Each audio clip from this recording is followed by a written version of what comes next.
Welcome back to another Marvel Contest Champions video. So we're going to tackle the John Mulaney challenge today. I'm going to showcase the first path and my ramp up and team selection, and then jump to the last path, or else this video would be an hour and a half long, and that's a pretty long video. So we're going in with Apocalypse, Cable, Aegon, Morningstar and Corvus Glaive. And the first champion up we're going to be against is Howard the Duck. So he has Explosive Personality, Matador and Rage, and I'm planning on using Morningstar for every single Howard the Duck. A lot of my other champions would be hitting the Rage cap, but Morningstar doesn't. Plus she also has the Nullify of the SP2. And with Matador I can keep my power sort of in check, and have an SP2 pretty regular intervals. I just need to watch out for the amount of hits I do into the block. 5 armors, explosive personality, then just does 25% of my health, just like that. It can be quite nasty if you lose track, but as long as you keep an eye on his number of armors at the start, you shouldn't be in too much bother. Here I've already got an SP2, no need for the Mystic Dispersion because it won't work, but some nice damage. It is capped because of the Rage. It would be nice if her regular nullifying damage was active. I think he probably would be in the bin already.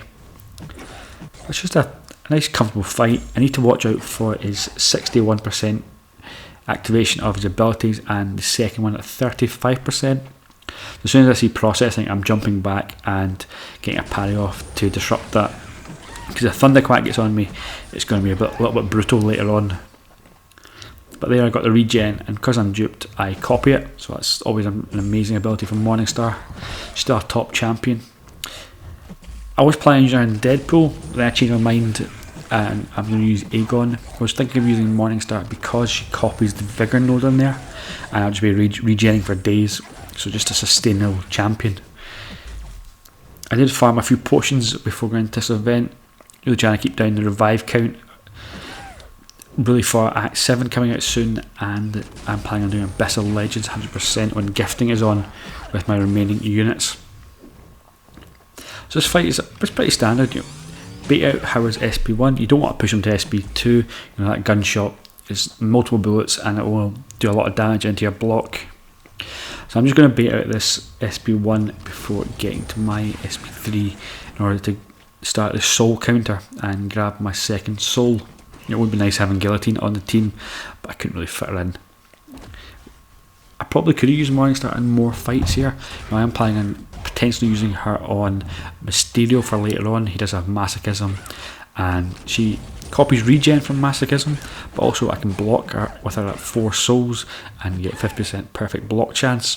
Plus, at 5 souls, you can start regenning on certain hits. So she's just a sustainable champion, and it would keep the item usage down. That's a pretty standard fight. We move on to the second one, which is Gwenpool, and she's got Polka Dot, Bane, and what was the other nasty node she had as well? Oh, she had the combo shield and combo up, so eventually your pies will stop stunning her because of her reduction of your ability accuracy. So I brought in Apocalypse here, one because he's got debuffs off his heavy, so easy access to them. So Polka Dot is going to start going up and up and up. Plus I've got class advantage, and the third aspect as well is at 4 charges I can hit into her block twice and I can stun her. So if Bane does get on me at any point here, then I can get an easy access to get rid of it. But the first fight is done after 1 SP2. Thank you Apocalypse, he's an absolute beast. Now, he was doing that amount of damage because of the power shield, which increases your special damage of 400%. So the third fight up here is the Warlock, which is actually probably the nastiest fight on here. Well, in my opinion, I'd hate fighting Warlock. He's got Oscillate, Turtling, Hit Me If You Dare, and Crumbling Armor.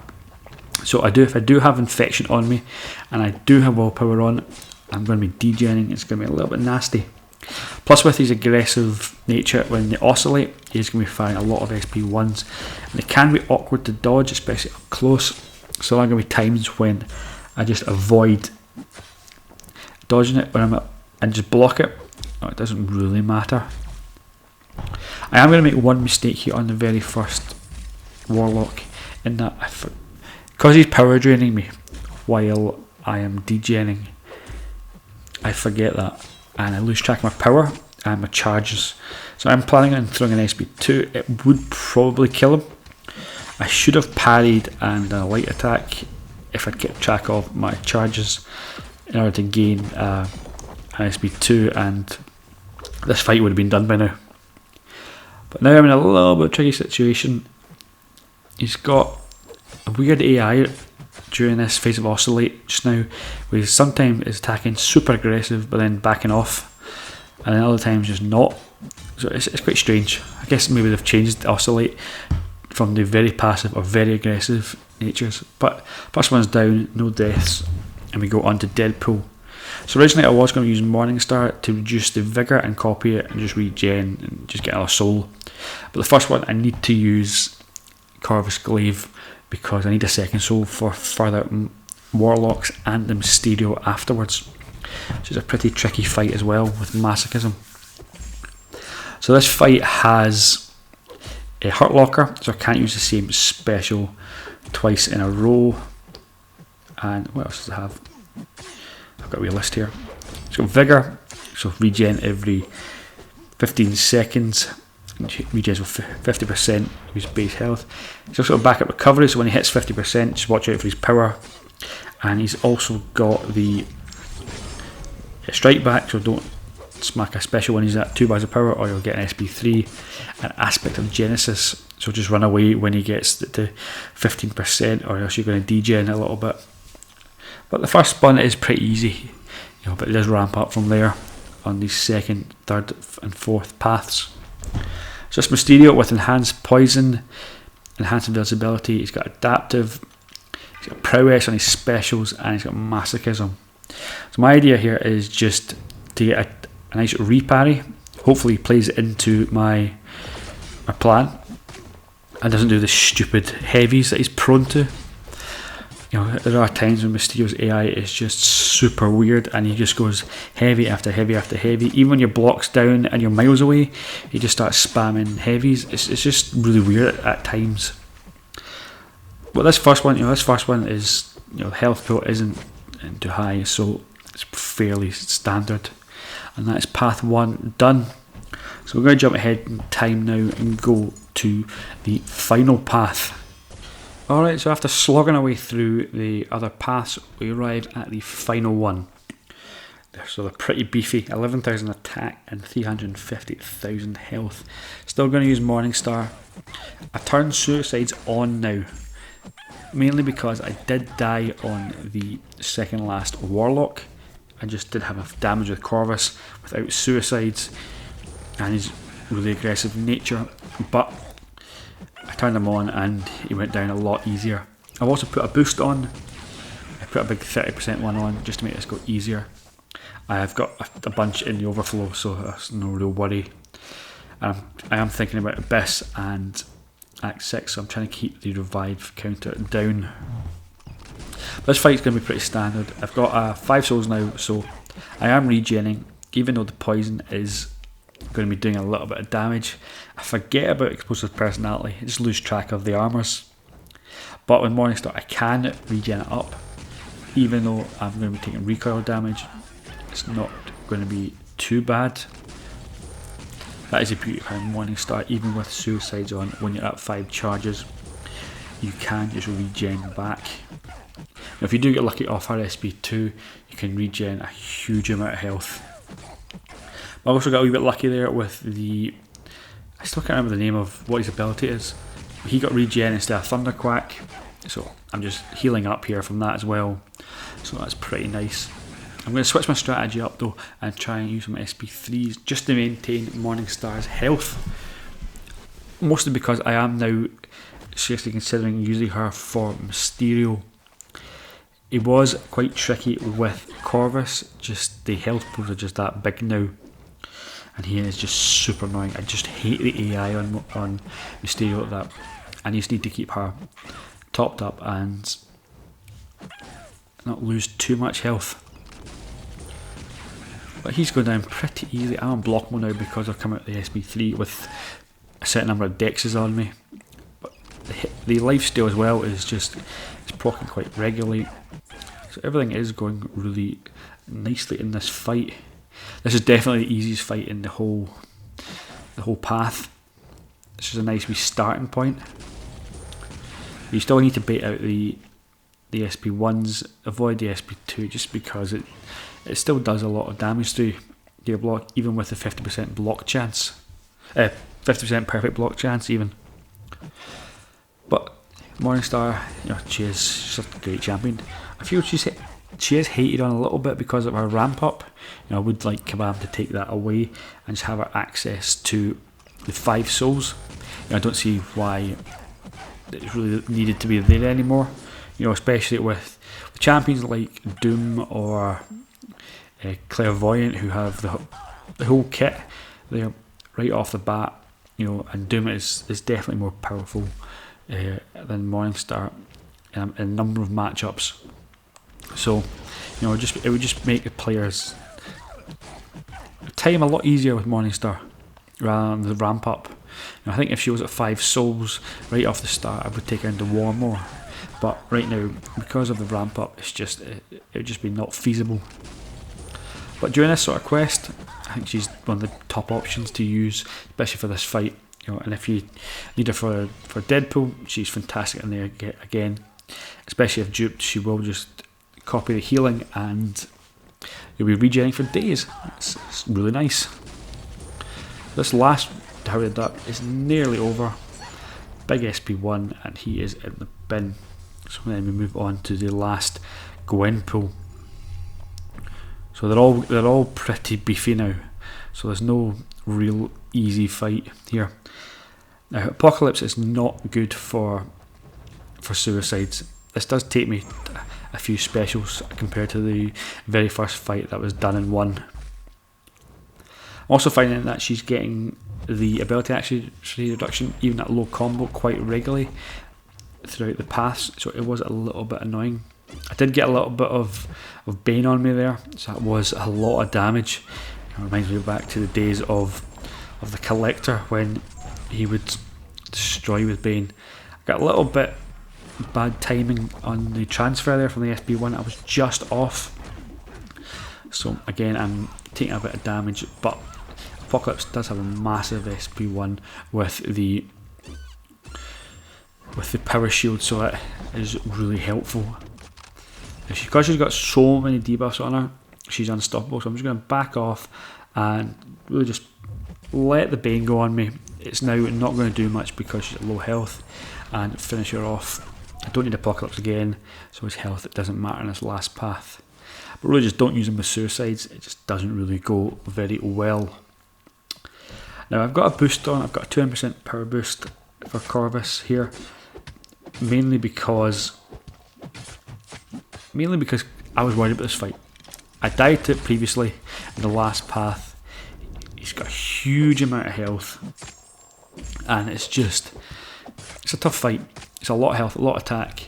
The nodes are a little bit nasty, especially when he's in the fury phase of the oscillate. It can get a little bit nasty. I don't know what happened there. I think my block just dropped. I don't know if I was trying to reparry or what. It was just terrible, and I've lost nearly all my health. There's something weird going here that I can't see the number of charges I've got, so I'm just swinging for the fences, and I just didn't have enough health after the recoil to take that blocked hit. So I did die for the second time on this quest. This path now is a pretty decent level of challenge. A bit annoyed to die. We're going to get a big revive here and just finish him off with a medium light medium. It's a really tough fight, but you know, Corvus is still a good option. I'll be using the Deadpools for ramping up Aegon, which I'm still going to do. You know, Aegon with suicides, that's a great option. He's going to be doing a lot of damage. So I'm just trying to get more combo on my meter just for the final fight against Spider-Ham. I'm not worried about this fight at all. Shouldn't be too much bother. You know, just need to keep an eye on the strike back, and then on backup recovery, and then aspect of Genesis towards the end. But I am planning on using my SP3 to stun him and then back off when that is happening, just to avoid the degen damage. But this fight is going down really well. You know, Suicides with a rank 2 6-star Aegon, it's, you know, doing some really nice damage, especially with Suicides on. Watching this, I probably will be putting Suicide on for most of my Aegon fights to Abyssal Legends. I think it just makes sense, just for that damage output. You're having 8k mediums. Every other hit is really helpful. This fight is a really simple fight. It's nice wee in-between fight in between the Warlock and the Mysterio, which are the two hardest ones on the whole path, and really the ones that you need a proper counter for. So I'm just going to launch this SP3 and have him stunned. You know, it's a super long stun. I think it's 10 minutes. I think it's 10 seconds. So it's just going to be, I can just finish him off here. Aspect Genesis is on, so I am getting a little bit of degen. I did forget about his power level and the strike back when I threw it, so you know, that's on me. So we're going up to the final Mysterio, and this is a big beefy Mysterio. It's going to be a really tough fight. I'm going to use Corvus. I thought about using Morningstar, but then because of its Suicides on, and you know, I put them on really for Corvus. Got the power boost, so I'm hopefully going to get to an SP2 and just get some power back. You know, just trying to get as many intercepts and mediums as I can. He does throw his SP2, which is a little bit frustrating because he's power draining me, and I kind of know right now that I'm in a little bit of bother. And there's that random heavy. I just don't get the AI of Mysterio at times. It is just really weird. Just the constant back-to-back heavies that he sometimes throws just really doesn't make sense. Like, it's so fast as well that it's so easy to get caught out. It's a nasty heavy. Like there, I get caught out by it. I just wasn't expecting it. It caught me completely cold, and my health is almost down. Here, just going to throw this SP1. My charges are gone, so I'm in a little bit of bother. I'll get a nice reparry. I'm going to try and get him up to an SP2, bait that out, mainly to try and gain some health back, but he intercepts me with an SP2 rather than me getting the hit. Sometimes that is a little bit frustrating when the AI does that. You know, that's exactly what you would do as well. So now I'm going to go in Morningstar, finish this off. Not going to parry and trigger Masochism, even though she would gain a regen buff. But I'm just going to try and block as much as possible and just finish this fight off without another death. So that is 3 on the tally, which is pretty decent. You know, they are pretty tough fights, and I definitely underestimated the fights, but you know, here we are. The paths are done, and the last fight beckons, which is against Spider-Ham. So I'm planning on using Aegon for this fight. However, there is a node that makes Aegon not so good. So after going away and checking to see just what this fight really was like, I went on YouTube and just had a wee check. Jumped into AQ, took my masters off and put them back on again. And we're looking at this Prey on the weak node. So the defender gains 3% power for every buff expiring on Aegon, which is quite a lot with these Furies and the True Strikes. So I'm thinking, damn it, I've not paired this. His health's nice and low. I did go for the heavy thing, but it didn't happen. He didn't take the bait. So I now just need to start swinging for the fences. He clipped me there, but you know, I've got the enhanced Furies on.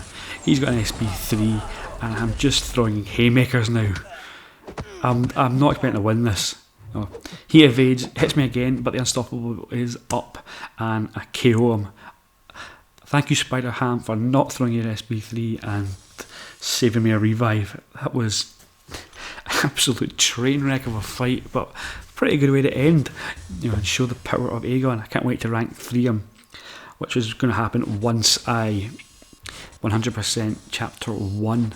Just need to auto fight through the very first one for that, and I get the T2 Alpha to rank 3 Aegon. Overall, that challenge was quite tough towards the end. Total 3 revives and a few potions. I think I farmed 40 potions and I had 15 left. So overall, I'm pretty happy with that. Kept the revive count down, that was the main thing, in order for Act 7 and Abyss later this month. But I really enjoyed it. It was really fun, and the rewards are pretty decent actually. So that is the end of the video. So if you did like it, drop us a wee like, give us a wee comment, and if you haven't already, subscribe to the channel for future content, and I'll catch you in the next one. All the best.